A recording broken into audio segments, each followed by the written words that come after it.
Hey folks, y'all come on in the room. You know what time it is. Taking the Stage is going live today. I'm just waiting on my fabulous friend and co-host.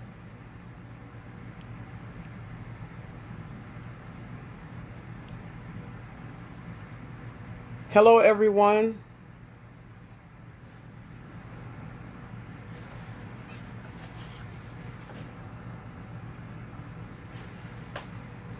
We'll wait for a few more folks to get situated. Up, here comes Quo. Here we go.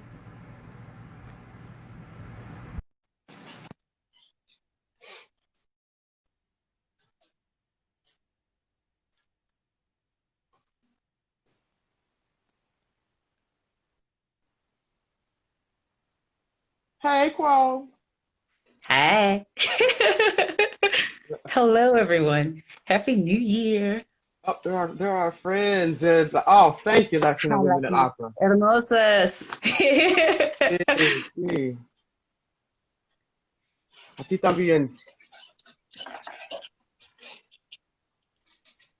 Hello, everyone. Welcome to the space. Welcome to the space as we gather. Come on in. Come on in. Let's do this thing. Come on in the room. Hallelujah.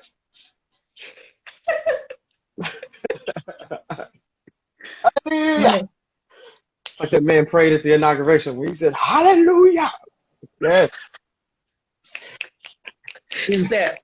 he know we needed that prayer. Woo. So we're gonna give it a few moments, as always, kind of like we do for the stage, right? We're gonna hold. And I hold for two, for three. Hold for three. But welcome everyone. Thank you all so much for joining us.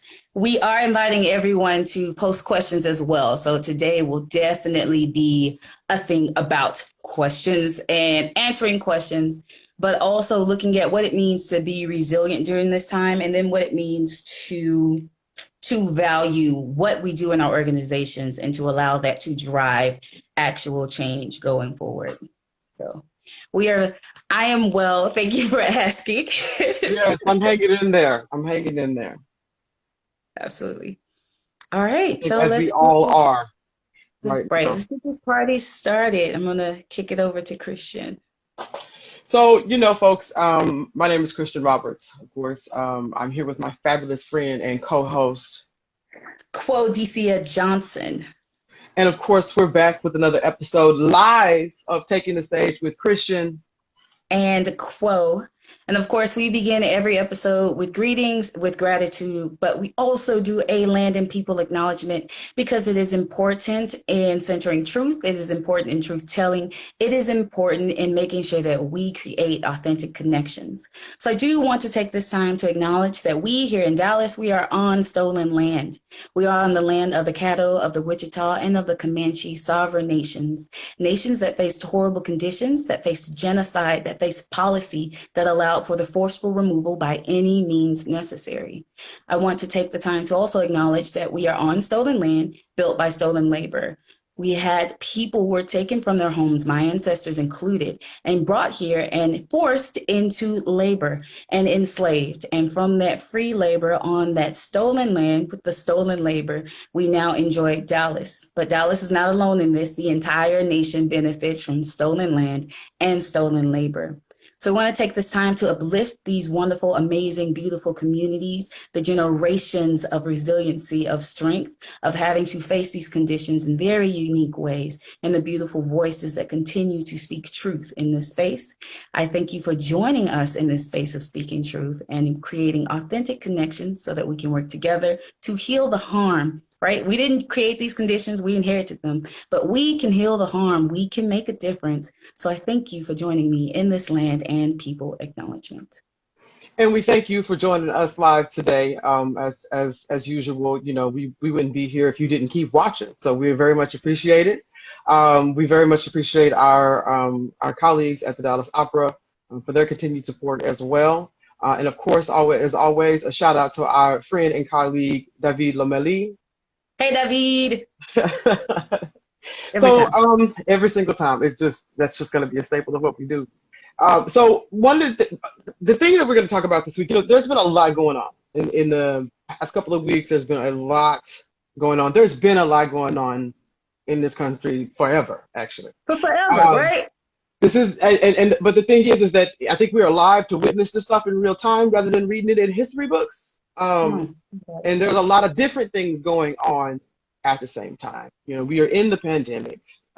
We are in a period of civil unrest and racial injustice.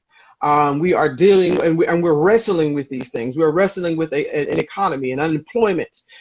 We are wrestling with our arts organizations fighting to stay alive and to survive and thrive and come out of this thing and be able to get back to doing what we do, while incorporating some things that we learned along the way in this period. Let's not act like we're going to go back to the normal, because normal wasn't normal wasn't so great for some of us, and so it's something that we have to constantly work on. So this episode, Quo aptly titled it once again, the path forward.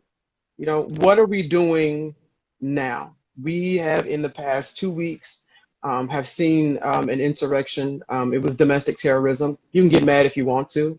You can call me, hit me up my DMs, write me, fight me, but it's what it was. Domestic terrorists, those with treasonous acts. And it would look very differently had their skin color been different. I said what I said and I meant it, every word. Okay, and before I take it back, I'll add more to it. We also now see the kind of security measures and things that had to take place yesterday, of course, in another historic moment for our country, in that we had and we have a new president and vice president, and I think there was a lot of sigh of relief for a lot of people yesterday, for so many reasons. It's just been a really, really difficult time for our nation. And while we are sitting sort of in this relief, I know a lot of people are saying they're breathing easier. Today, people are saying that they are feeling some hope, that they are feeling a renewed sense of purpose. And that's valid and that's understandable. But what we're going to talk about today is not getting comfortable with that. Yeah. We can't go to sleep. What's the song? Nessun dorma? Yeah. We can't go to sleep. We can't go to sleep because when we do that, we get lulled back into norms that don't serve the whole of us, the whole of us. And so it will serve certain groups, but it doesn't serve the whole of us. So we're going to talk about that today. We're going to talk about a little bit of that today. Paul, I just want to start, just with your thoughts on the inauguration. Yes, thoughts on inauguration. I want to also take that back to not even just 2 weeks ago, right? Not even just the first kind of week of the new year, but take it all the way back to the beginning, right? And in understanding what has happened, or in starting to try to understand, it takes years, it takes a lifetime plus to truly see where we are and how we got to where we are. And I believe these last 2 weeks, if nothing else, show such a beautiful example of who we are as a nation, in that entire communities, entire processes can be held hostage by angry white people. Because is it not, right? Everybody's on pins and needles about what is going to happen and what is not going to happen and what is safe and what is not safe. Truly being held hostage in different ways, but in the ability for all of us to truly come together in this moment, yesterday's moment of making history, in yesterday's moment of speaking truth, in yesterday's moment of coming together and comforting one another, including those who are angry for various reasons, right? We all have been in a system that does not allow us to be who we are, and that does not allow us to engage and accept and embrace others as who they are, because the system is meant to divide us. So I think these last 2 weeks have provided a beautiful example of who we are as a nation, and that Certain people have privileges. White supremacy is an issue. And as we continue to battle those things and to navigate these pathways, what it means for us to take what happened yesterday, to take the inauguration, to take the beautiful words spoken by so many people yesterday, and then to create a path forward while not dismissing how we got here, while not dismissing the very real fact that certain things could not take place yesterday because nobody knew what was going to happen.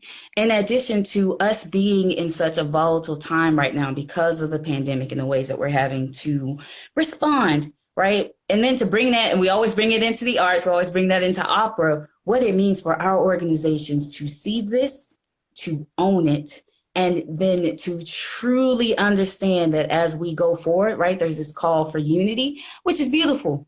Beautiful. Unity is beautiful. Unity without equity is still oppression. Unity that calls for everybody to kind of get along is still a form of silencing, and it's still oppression. So what comes with unity is that heart work. We talk about it, right? The heart work and the hard work of actually looking at truth, of actually accepting and understanding where we are, and then to put in the steps that are necessary to correct issues. Otherwise, you're just asking people to be quiet about the ways in which they are oppressed. And that's not unity. That's silencing. It's oppression. So as we move toward unity, as we look at yesterday as a breath, we took a breath, all right? This is a beat. We took a beat. This is a rest really quickly so that you can breathe, so that you can carry out this next phrase, right? Don't breathe in the middle of this phrase. This is your breath mark. Yesterday was a breath mark. Yesterday was a breath mark. So and then you just keep going so that, as you said, don't go to sleep. Right. So I saw the inauguration yesterday, and in also dealing with family, because I've had several deaths due to COVID within a month span within my family. So in kind of processing just this historic, beautiful moment, these beautiful words, and then also understanding that while we take time for some of us to be comfortable, a lot of us are not. That's it. While Right we there. take time for some of us to embrace this hope, we have to be honest in the hope that we're seeking, and being honest in the unity that we're seeking, because a lot of people do not feel it. A lot of people are not able to feel it because there are other things that they have to face because of things that have nothing to do with them, because we are in a system that divides people and that forces people to silence themselves so those in power can feel better or feel absolved or feel less guilty about the privileges that are had, right? Or the privileges that are experienced. So yesterday's was just this beautiful combination of yes, we are here. We are not there. We are here in connection to just this entire week. Monday, Dr. Martin Luther King Day, Tuesday, National Day of Racial Healing, right? So we have all these beautiful, amazing moments this week. And it's so interesting to see how different people view the moments that are taking place, how different people view certain quotes from Dr. King, right? Yes. When we call him for unity, and when some calling for unity, and just like, yeah, we got to do the work, and then some are like, you gonna pay what you owe, right?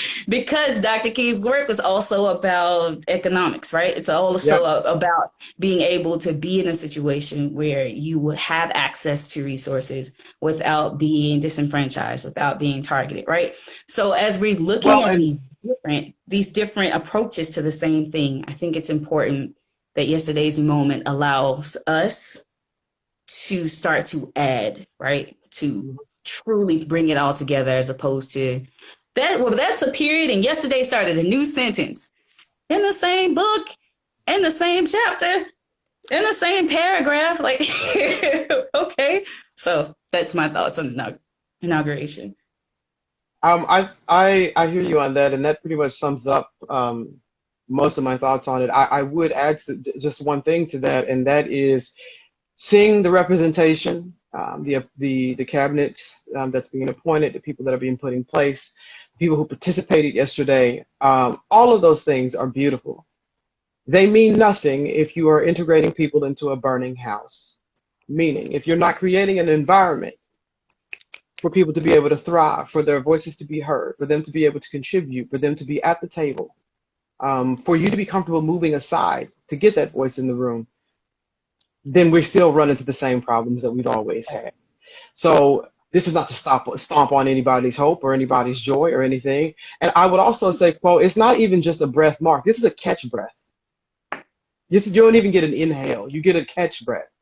And music folk out there, y'all know exactly what I'm talking about. You get it, and we got to sing some more. That's what you get right now. Because I think what happens is that we do something and then we decide we have a bad habit in this country of sitting back on our haunches and not being persistent in the things that we need. So, and the things we need to do to heal as a nation. I'm not going to do unity. I'm not going to go along to get along while there's still this festering wound that you're putting a Band-Aid on, knowing full well that it needs to be operated on and then carefully monitored and antibiotics and all that stuff after that. I said that in last week's show, and I've said that on numerous occasions. That's not what we can do. You have to do the surgery in order to get well. And this country has never done the surgery to have the kind of unity that we could have. What happened at the Capitol 2 weeks ago? I said, again, people kept saying, this is not who we are. This is not us. Yes, it is. However, it does not have to be us. It does not have to be us. We don't have to contend with that kind of nonsense and foolishness any longer. But it's going to take a collective effort. One person cannot do it by themselves. So those are my thoughts just on the inauguration, and those are my thoughts over the past couple of weeks of just what's been going on. For me, that hope that everybody felt, I didn't feel it, and I still don't. And I'm just being very honest, because I've seen a history of lack of follow through. I would like to see it, but I don't want to sit up here and say I won't hold my breath, on it. And that might sound cynical to some, but I'm just telling you what I know from my own experience and what I've gone through in my life and what I've studied from history. I will say this: I look forward to seeing some of these things come to pass, and for us to work together to do it. I will continue to work to do my part in doing it. But again, I can't do it by myself. Quo cannot do it by herself.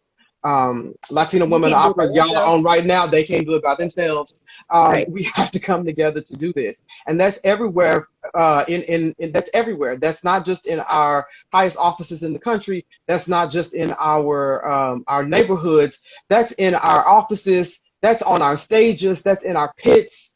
That's in the way in which we engage with our patrons. That's all of those things, and with our community.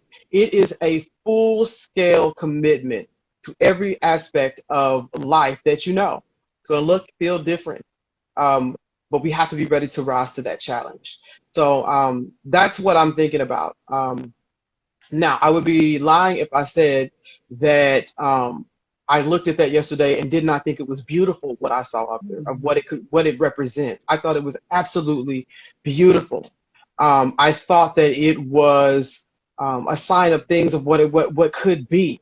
And I think that Amanda, at 22, 23 years old yesterday, when she wrote that poem, which was so incredibly powerful, but when she told us if we're brave enough to do it, you know what I mean? And that's what we have to do moving forward. And that's what I believe. And it's something that we say on the show all the time: commitment. This kind of work takes commitment, and opera is not exempt. We have to do the same kind of work. So those were my thoughts, just on the past few weeks, and on yesterday. I also want to talk a little bit about true change and what that looks like. And for many times we have conversations about this, and we're constantly analyzing and looking and seeing what we can do next, and how to move, or like you say, you move like a pirate. When you're trying to think about how to go about these things. And so I'm just kind of thinking about the idea of true change, because I don't think it's something that we've ever seen. Not on a massive scale. Yeah, not on a massive scale. I would actually say that if we're looking for true change to happen on a massive scale, then we're not providing ourselves with fair opportunities to see progress. Like anything else, truly, once we start to commit to learn something or to do something, it takes time. But it takes that consistency. It takes the resiliency to go in and do this every single day to the point where you're tired of it, but that's too bad because you got to keep going, right? And so, as we look at true change, not dismissing the work that we have already done is so important, but not allowing that to be the end all be all or the end goal is just as important. I'll speak to musicians when I'll speak to pianists, right? I'll speak to pianists. So when you are learning, like you get a scale down, cool, yes, great. You have to practice that scale every day, and then you have to keep practicing those scales every single day. And then you move into repertoire. And what that means is as that repertoire advances in difficulty, you have the tools that you need to be able to approach the music the way you need to and the way you want to be able to share the story or the moments in this music the way that you can. You cannot do that if you are not putting in the work. You cannot do that if you're not building on the change or the growth that has already happened. And you cannot do that if you get to one piece and then you stop and you're like, I'm done. And if that's what you want to do, that's fine. But we also have to acknowledge that bringing it back out of that example, we also have to acknowledge that as we are choosing what changes we want to pay attention to, other people are still needing things. And we cannot be all things to all people, but we do have to acknowledge that we have a role in what it means to create environments of belonging with others, to create environments of belonging through our organizations and through the work that we do. So true change looks like going in every single day and being active and intentional about the decisions that we make every single day. Yes, it is exhausting. But we want to be mindful that we don't have to do it alone. There will be days where we feel like we succeed. There will be days where we want to tell ourselves that we succeeded and we did not. And that is completely okay. True change looks like getting beyond, I'm going to make sure those who are already in power are comfortable.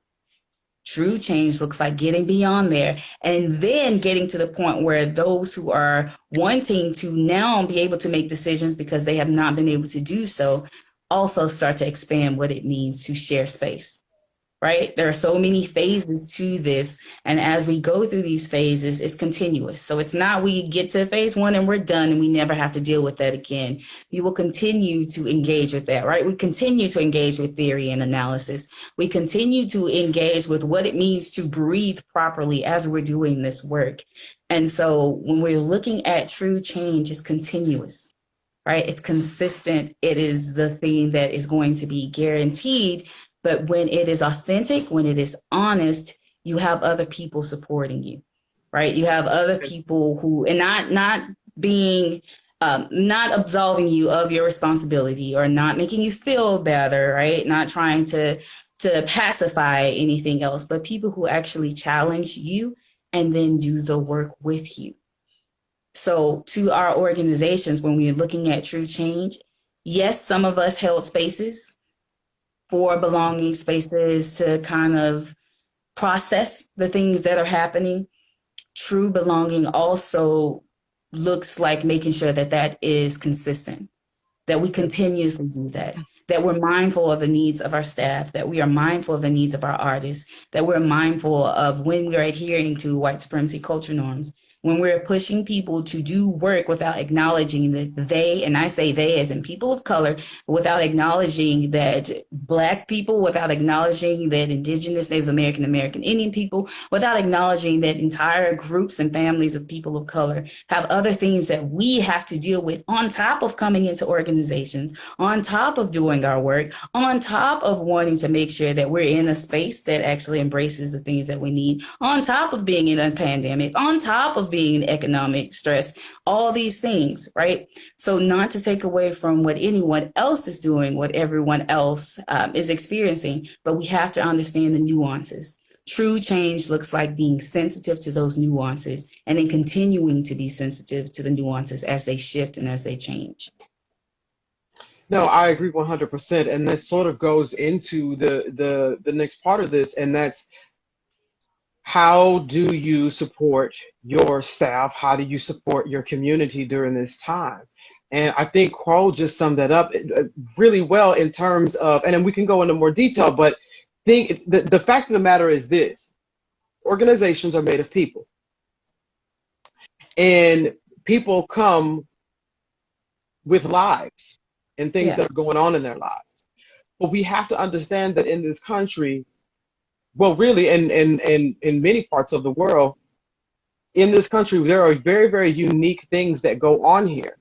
And Quo it was actually really clear on that point when she talks about, and we call it the weight. In between us, we call it the extra weight that is carried around, being in this skin and having to walk into spaces that, or walk into spaces or Zoom into spaces or whatever, whatever we're doing Logging these days, logging into spaces. I mean, that where you have to do, you still have a job to do. You still have things that you have to do, and yet you just got another alert that somebody else just got shot, and killed, or a family member has passed away from COVID, or I have a family member right now who is very sick with COVID right now, and have had several family members who have been dealing with COVID, some of which who work in the healthcare industry. It is scary, and we know that this is affecting Black and brown folks more than anybody else. Okay, we know that. We see that happening also on with our American Indian and Indigenous and Native American brothers and sisters. That is affecting them more. We know that people of color are affected more by this disease in this pandemic. And while there is a national grieving going on right now, as far as so many lives lost to this, and so many jobs lost, and so many people trying to figure out where they're going to live and their employment, remember that people of color are having or are shouldering a whole lot of that. And so we need to make sure that we understand that when we are in talking with our staff and our colleagues, and we're talking with our community, engaging with our communities, and how we engage with our communities during this time. It is really, really hard to go to a community and say, hi, we would like to put on an opera for you, when they're like, I'm trying to keep the lights on. Or, somebody in my family is on a ventilator in the hospital right now. Or I'm about to bury someone in my family right now. And you're talking about putting an opera in my neighborhood. I mean, we really have to think about that right now. And that's not to say that we do not try. That's not to say we don't, but we have to remember and be compassionate and be aware of situations that we are walking into as arts organizations right now, particularly when we are approaching partnerships and working relationships. And that's within the offices, that's on our stages, virtual or not. And that's also when we are going out and about in our communities and our schools. That is so important right now. I would also say this, if you're working with schools, and I'll just drop this one flying over, and our education counterparts out there will back me on this right now. Know that our schools are having trouble right now. And programming during this time is very, very difficult for arts organizations, and it's because school is very difficult.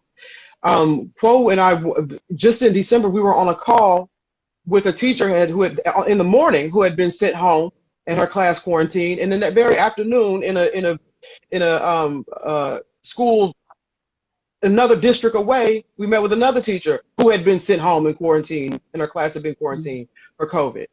So, and that's why many of them are teaching to the classroom and live, and then teaching on Zoom at the same time. So those are and that's just an example of the things that we have to be aware of that's going on right now when we're thinking about doing these things. So I would ask that, as tired as we all are right now, and as exhausting as the past 4.5, 5 years have been, remember that it's been more exhausting for some people. And take that into account when you are engaging with them in any kind of way. Take that into account and remember that empathy and that compassion as you're working with people. And remember to ask the question, what do you need? And then figure out how you can best accommodate that. And you might not have the answer for that. You might have to refer them to someone else, to another company, to another colleague, or somebody that can help them. But remember to ask that questions as we are going out and talking to folks about what we do as arts organizations, and how we engage with our community in that way. So that's my soapbox as far as that goes. As far as tips that I can give. I would say the question is always, what do you need? And that's to your staff and your community, and figuring it out from there. And then I would say that it is not necessary for us to know everything, right? We're not going to know everything about every single community, but what it means to communicate community, right? If I can use it, what does it mean to communicate? I see you, I hear you. We are in this together. I acknowledge that we are not experiencing the same things the same way. I acknowledge that there is context, there is history that must be respected.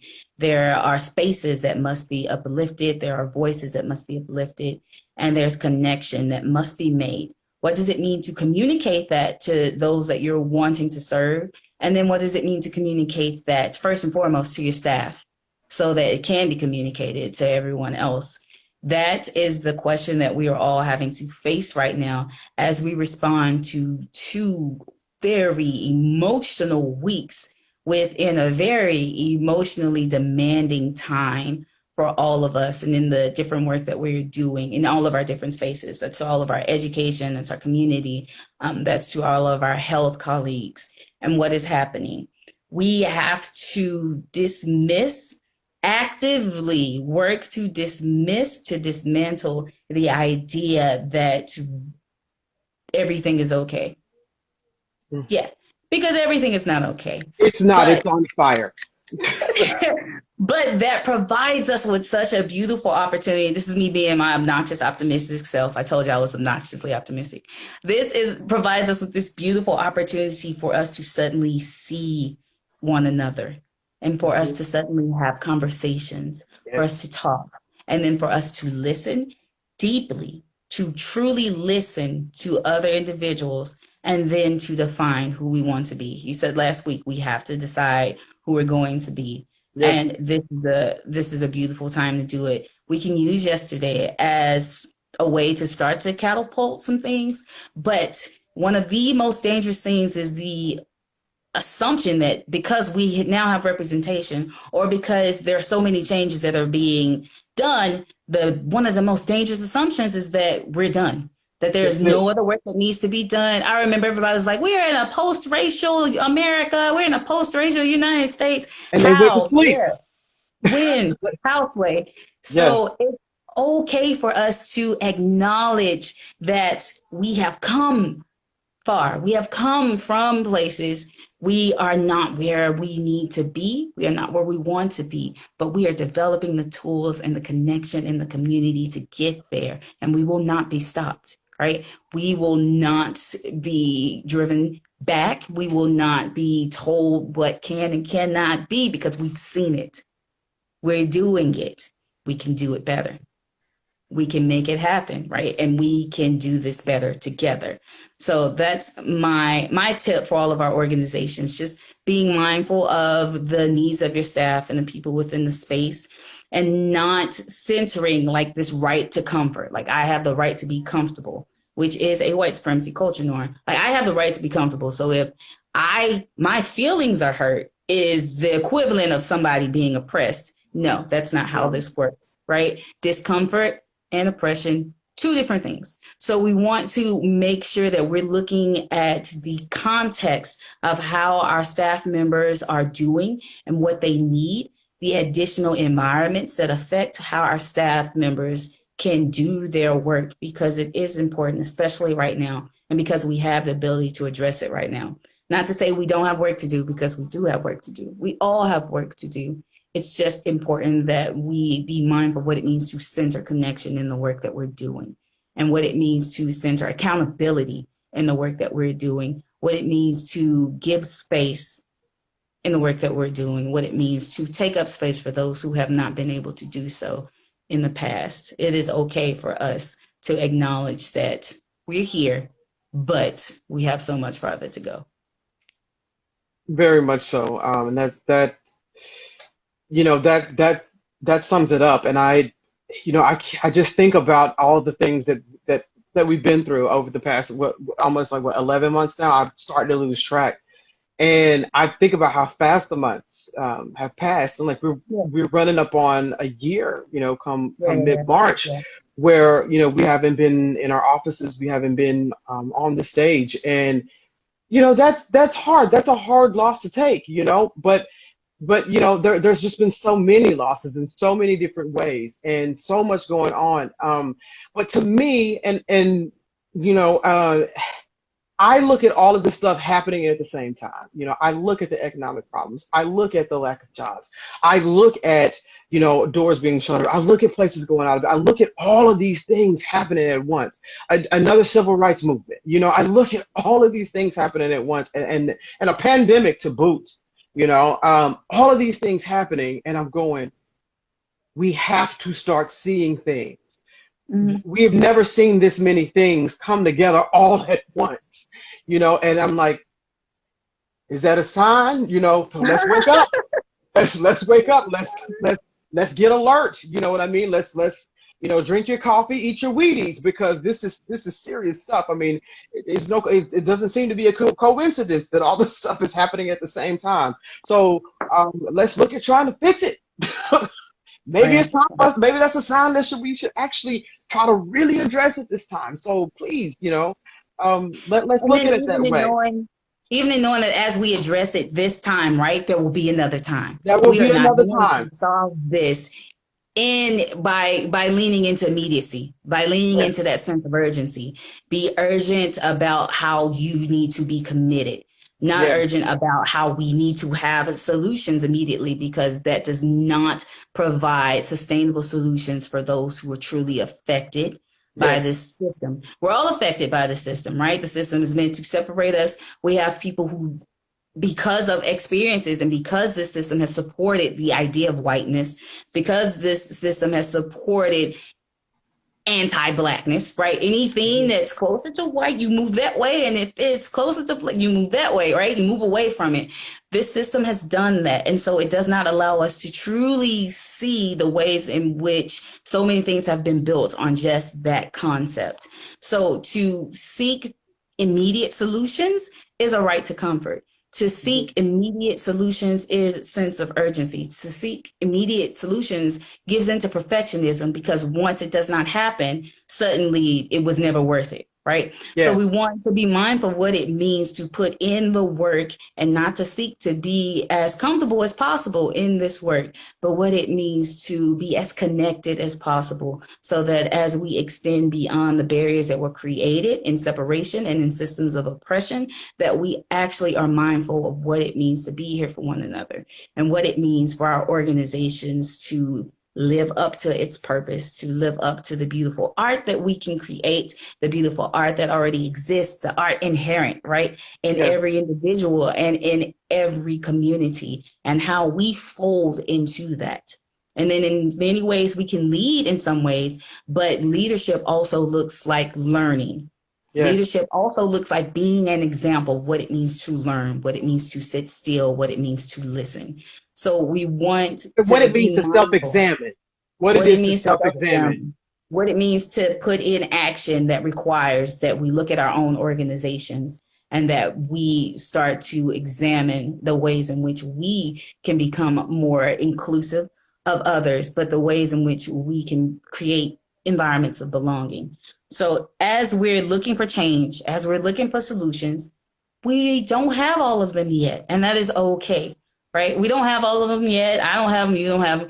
We don't have them. And then we don't create them alone. We cannot do this work alone. No one can. We're meant to create those solutions together, but we cannot get to them if we are dismissing the very real needs of those who continue to say this is not enough.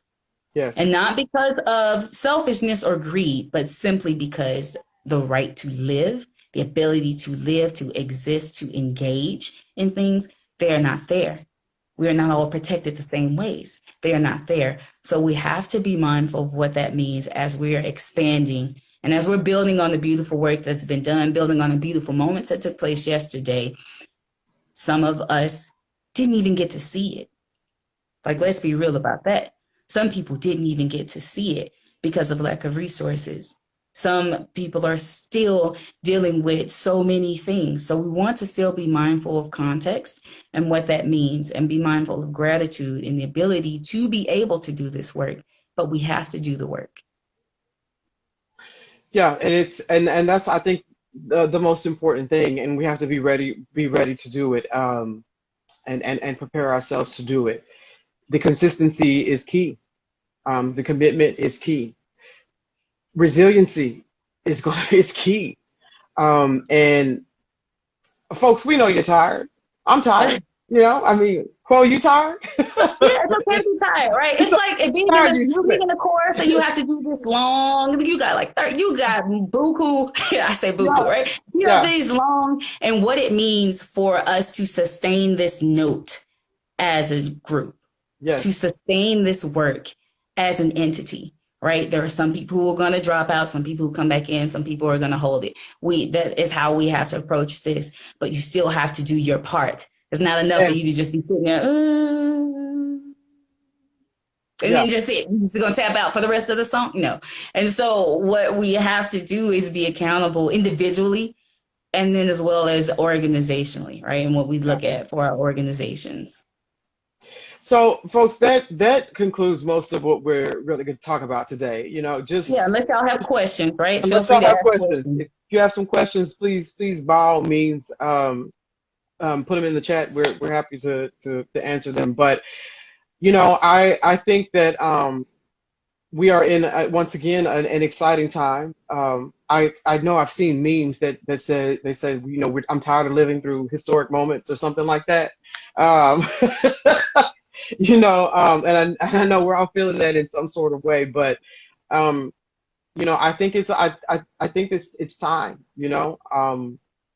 We've seen a lot over the past almost year now. Just in the past year, there's been so much squeezed in. I hope that people's eyes are opening to what is going on. I hope that more people will understand that we have not been lying for 400 or 500 years about what's been going on. I hope that is seen. So I don't see any questions in the chat so far. I haven't seen anything. So we'll wrap up with positive notes. Quo always has some good ones for us. So Quo, take it away. Positive notes. As always, we start with a land and people acknowledgement because we want to acknowledge the things that have happened, the things that have taken place before we got here, right? We want to be mindful of what it means to create spaces where we are not just creating opportunities for ourselves to feel like we're doing the work properly, right? Latina women in opera just asked about blind auditions. I'll wrap Yeah, that into my positive notes. We want to pick be is my mindful of thought. what it means to not just create opportunities where we feel like we're doing the right thing, right? And in understanding that as we are attempting to erase people's identities, it's still adhering to whiteness and white supremacy and the idea that we cannot be beautiful in all of our different representations and in the ways in which we come into the space. But we have to acknowledge that everybody does not get to the space the same way because Yes, everyone does not have the resources to get there. So there are so many additional steps that are necessary, and we have to be intentional as we create equitable spaces. We have to be intentional in what we want to achieve because otherwise we're just being equal, right? When we do equal treatment, it is not yeah, equity. Equity and equality are not the same things. So as we understand these things and as we take steps back or move back so that we can acknowledge the very real ways that we have to not fold in this work, but that we have to undo the things that we've been doing so yep, that we can be intentional about what we create going forward. Know that you don't have to do that alone. I've been saying that since we started this almost a year ago, right? Know that you do not have to do it alone and you cannot do it alone. And that's a beautiful thing about it. As we look at creating spaces, even within our own intentions, there are impacts. There's impact that can be negative for others if we're not truly including those who are most affected by oppression. You cannot get in a room by yourself and make all of these decisions. It does not work that way. You cannot do it alone. You don't need to do it alone. So as we move into the idea that yesterday's events, the inauguration, absolutely beautiful, it comes 2 weeks exactly from a siege on the Capitol Hmm. because they could, because white privilege allowed it. Yep. And if white privilege allowed it then, what else does it allow, right? Yep. So as we use this as momentum to see who we truly are as a nation, we are both. We are 2 weeks ago. We are yesterday.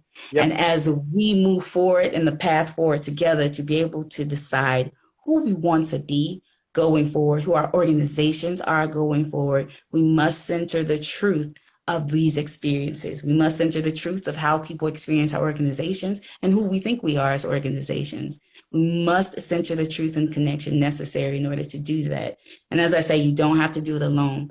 But once you do, it's so contagious, right? Everybody is not going to do it. We have different barriers, different priorities for different reasons. But for those of us committed to the work, those of us committed to being about this life, it's a beautiful, it's a wonderful experience. And we will continue to do this work together.